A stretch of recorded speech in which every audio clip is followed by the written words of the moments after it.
네, 오늘 성경 말씀 보시겠습니다. 이사야서 1장 2절에서 9절까지 말씀입니다.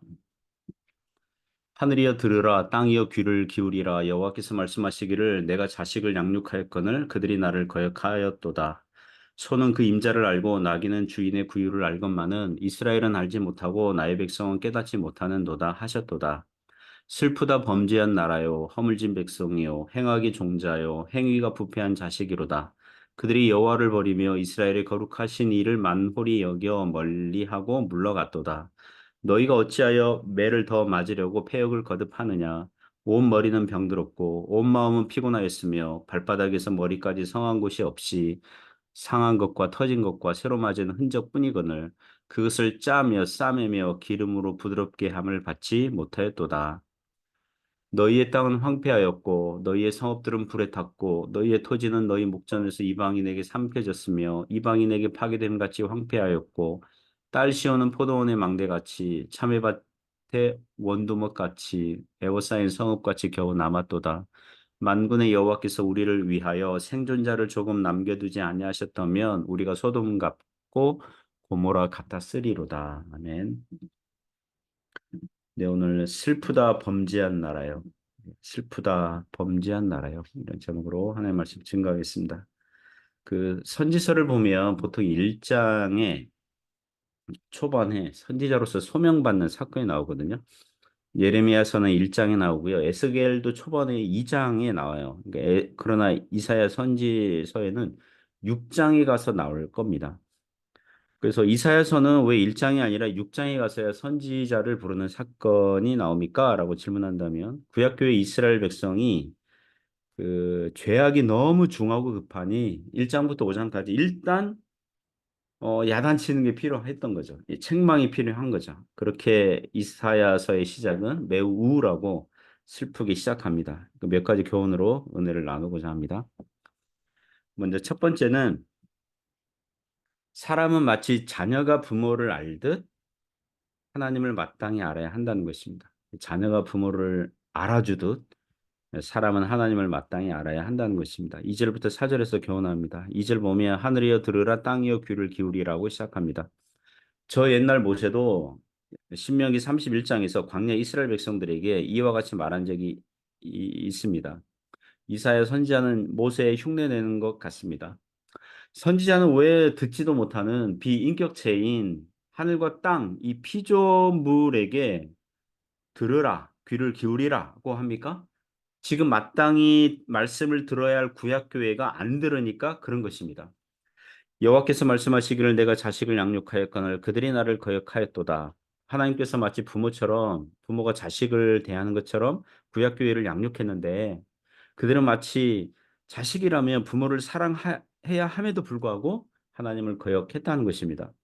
3절 보시면 소는 그 임자를 알고 나귀는 그 주인의 구유를 알건만은 이스라엘은 알지 못하고 나의 백성은 깨닫지 못하는도다 하셨도다.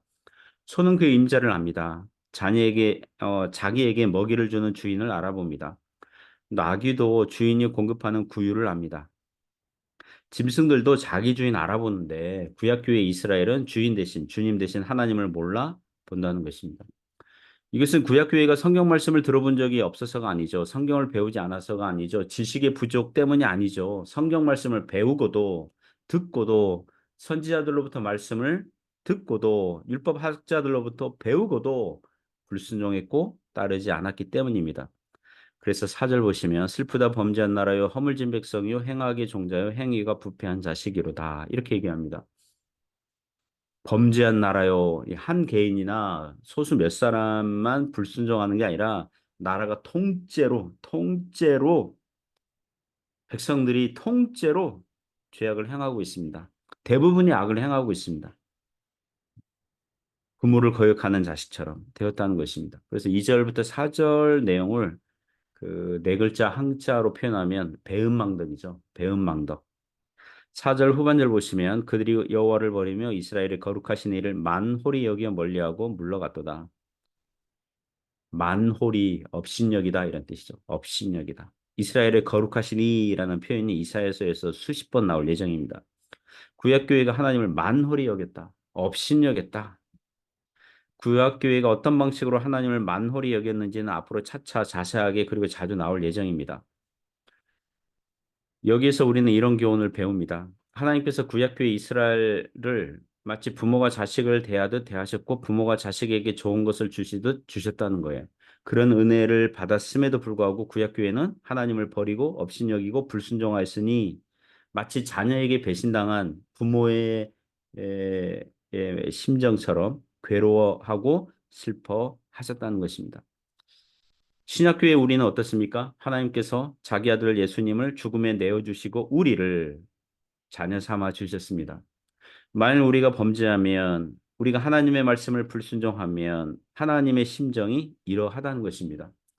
민물에 지나지 않은 짐승들도 자기 주인을 알아보는데 하나님의 자녀들인 너희가 이성을 가지고 인격을 가진 너희가 어찌 주님 대신 하나님을 못 알아보느냐 이런 하나님께서 그런 심정을 갖고 계신다는 거죠. 그러므로 이런 말씀은 우리가 이렇게 듣고 거룩하게 살고자 하는 이 동기부여가 되어야 하겠습니다. 두 번째 교훈은요. 맞을 때 얼른 회개해야 됩니다. 하나님으로부터 매를 맞을 때 얼른 회개해야 됩니다. 5절 6절에서 교훈하죠. 5절 보시면 너희가 어찌하여 매를 더 맞으려고 패역을 거듭하느냐 온 머리는 병들었고 온 마음은 피곤하였도다. 자식이 말 안 들으면 부모가 매를 대잖아요. 이제 그런 그림으로 그런 비유를 하면서 말씀하고 있습니다. 이 구절을 보니까 어찌하여 너희가 어찌하여 매를 더 맞으려고. 그러니까 구약교회는 이미 매를 많이 맞은 상태예요. 구약교회가 범죄하니까 하나님께서 여러 모양으로 징계를 하신 거죠. 그러면 징계를 당하면 회개할 줄 알고 그 징계하신 거거든요. 그렇잖아요. 그런데 매를 더 맞으려고. 매를 맞으면 맞을수록 회개하지 않고 더 패역을 거듭하고 온 머리는 병들고 온 마음이 피곤한데도 어디서 그런 불순종하는 힘과 에너지가 나오는지 계속 하나님께 대한 패역과 반역이 거듭되고 있었다는 것입니다.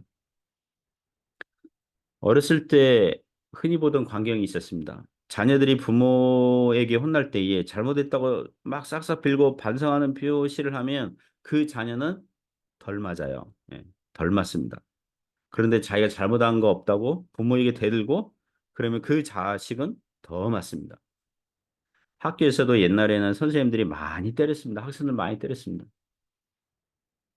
뭐 중고등학교 때 많이 맞았습니다. 이게 단체 기합 있잖아요. 내가 잘못하지 않더라도 다른 애가 잘못하면 그냥 단체로 얼차례를 당하고 뭐 많이 맞았습니다.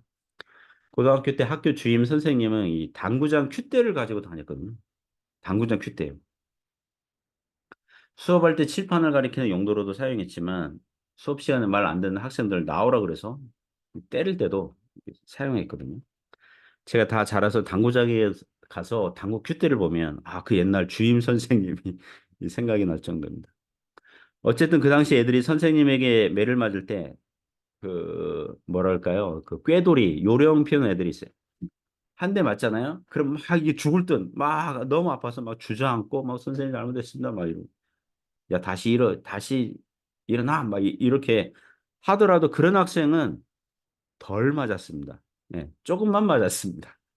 그러나 어떤 학생들은 뭐 때리려면 때리시오 뭐 이런 태도로 대들던 학생들은 선생님의 화를 더 돋구어서 더 매를 많이 맞았습니다. 구약교회는 어떻습니까? 매를 벌었습니다. 더, 더 벌었습니다. 6절 보시면 표현과 묘사가 눈에 그려질 정도로 구체적이죠.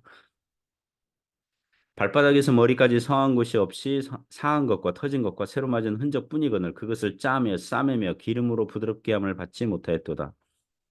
아마도 나라의 지도자들로부터 종들에 이르기까지 다 하나님께 범죄하여 불순종하였던 것 같습니다. 발바닥에서 머리까지 맞아서 성한 곳이 없었다. 상하고 터지고 그 상처난 곳에 또 매를 맞으니까 그것을 짜며 싸매며 기름으로 부드럽게 함을 받지 못했다는 것입니다. 상처가 아물기도 전에 또 맞으니까 상처가 나을 기미가 보이지 않는 거예요. 이사야서는 이렇게 말하지만 이사야 이후 이 바톤을 이어받은 예레미야 선지자 시대가 되면 예레미야 선지자 시대가 되면 이사야 때는 일단 매를 맞았잖아요. 그러나 예레미야 시대가 되면 어느 정도까지 매를 맞아요? 나라가 망할 때까지 매를 맞습니다. 이스라엘 백성들이 이렇게 생각했죠. 설마 나라가 망하겠나? 설마 성전을 가지고 있는 나라가 하나님을 섬기고 있다는 이 성전이라는 안전장치가 있는 나라가 망하겠냐? 라고 생각했지만 무엇입니까? 망했습니다. 그 고난이 사람에게 고난이 올 때 욥처럼 신앙이 연단을 위해서 올 때가 있어요. 그러니까 아무런 뭐 어떤 특별한 죄나 잘못하지 않았는데도 신앙이 연단을 위해서 고난이 올 때가 있어요. 또한 많은 경우에 이 본문의 구약교회처럼 하나님께 범죄함으로 우상 숭배를 하고 하나님을 의지하지 않고 이방 나라를 의지함으로 세상 정신과 세상 사상으로 살아갈 때에 그 죄에 대한 징벌로 하나님께서 매와 채찍을 대실 수 있습니다. 어떻게 그 채찍을 대십니까? 질병과 원수 나라의 공격과 기근을 만나게 하십니다. 그러면 어떻게 해야 됩니까? 얼른 회개해야 되죠. 얼른 회개하면 살 수 있습니다. 성도들의 인생도 마찬가지입니다. 성도들이 뭘 해도 안 된다면 내가 혹시 하나님께 불순종하고 있는 것은 아닌가? 이렇게 돌아봐야 됩니다. 나는 하나님을 사랑하고 있는가? 이웃을 사랑하고 있는가? 말씀을 바르게 순종하고 있는가? 이렇게 돌아봐야 됩니다. 그리하여 바르게 회개하여 돌아오는 그런 인생들이 되시길 바랍니다. 세 번째 교훈은 고난받을 때 하나님께 돌아갈 기회를 찾는 것입니다. 고난받을 때 하나님께 돌아갈 기회를 찾아야 한다는 것입니다. 7절부터 9절에서 교훈합니다.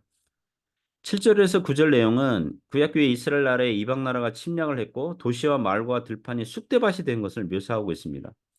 어느 시대에 이런 일이 일어났는지는 이제 선지서에서 구체적으로 언급하지 않기 때문에 열왕기와 역대기서를 보면 그 요담 왕 때 이 아람 나라가 공격한 적이 있었고요. 아하스 왕 때 북왕국 이스라엘과 아람 나라의 연합군에 의해서 그렇게 아주 나라가 쑥대밭이 된 적이 있었고요. 히스기야 왕 때라면 아수르에 의해서 이 국토 대부분이 폐허가 된 적이 있었습니다. 그러한 사건들 중에 하나겠죠.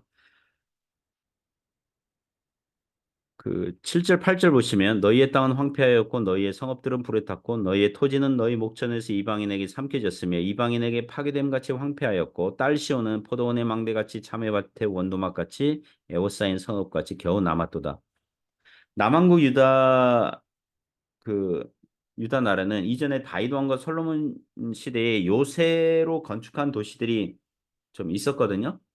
이 전쟁이 나면 이제 좀 버틸 수 있도록 했거든요. 하지만 구약교회의 역사는 전쟁은 하나님께 속한 거예요. 교회가 하나님을 의지하면 승리하고 하나님을 떠나면 패배해요. 이스라엘 나라의 이방 나라들이 쳐들어와 가지고 이 나라의 이 마을들이 고작 포도원의 망대같이 참외밭의 원도막같이 고작 몇 개의 성읍들 빼고는 다 폐허가 됐다면 그것은 이스라엘 백성들이 구약교회가 하나님을 떠난 영적인 징벌을 당하고 있다는 증거예요. 9절 보면 만군의 여호와께서 우리를 위하여 생존자를 조금 남겨두지 아니하셨다면 우리가 소돔 같고 고모라 같았으리로다. 이 구절은 당시 이스라엘 백성들의 영적 상태는 이전에 멸망한 두 도시 국가 소돔과 고모라와 닮았다는 것입니다. 그러니까 이스라엘은 망하여도 할 말이 없는 상태였어요. 그런데 하나님께서 생존자를 조금 남겨두셨어요. 무슨 뜻입니까? 아직 완전히 망할 때는 아니라는 거예요. 하나님의 징계는 아주 망하고 죽일 목적으로 오는 것이 아니라는 것입니다. 다시 회개하여 다시 하나님을 찾도록 경건한 기회를 주시고자 하는 것입니다. 어제도 언급을 했지만 고난은 하나님의 메가폰이란 말이 있습니다. 메가폰, 메가 크게야. 폰, 이 소리 확성기잖아요. 확성기. 목소리를 크게 내게 하는 기기. 우리가 잘 나갈 때는 의기양양해서 회개하라는 하나님의 말씀이 작게 들리거나 아예 들리지 않는 거예요. 그러나 고난을 받으니까 회개하라는 하나님의 말씀이 아주 크게 들리는 것입니다. 성도들에게 마치 매를 맞는 기분이 들 정도로 하나님께서 인생 책찍을 대시는 것 같아라고 여긴다면 그것은 성도들에게 어떤 신호입니까? 하나님을 찾으라는 신호입니다. 하나님께 돌아갈 수 있는 영적으로는 좋은 기회를 만난 것입니다. 경건한 자는 기회를 타서 주께 기도할지라라고 말씀하고 있습니다. 사랑하는 성도 여러분, 주님께 돌아가는 주님을 찾는 경건한 그런 인생들 되시기를 주님의 이름으로 부탁드립니다. 기도하겠습니다. 하나님 아버지 감사합니다. 주님 찬양합니다. 우리가 고난받을 때 하나님의 채찍과 매를 맞을 때에 징계를 당할 때에 그것은 마치 부모가 자식 잘 되라고 되는 매와 같으니 속히 회개하여 주님을 찾는 주님께 돌아오는 그런 은총을 허락하여 주옵소서. 예수님 이름으로 기도드립니다. 아멘.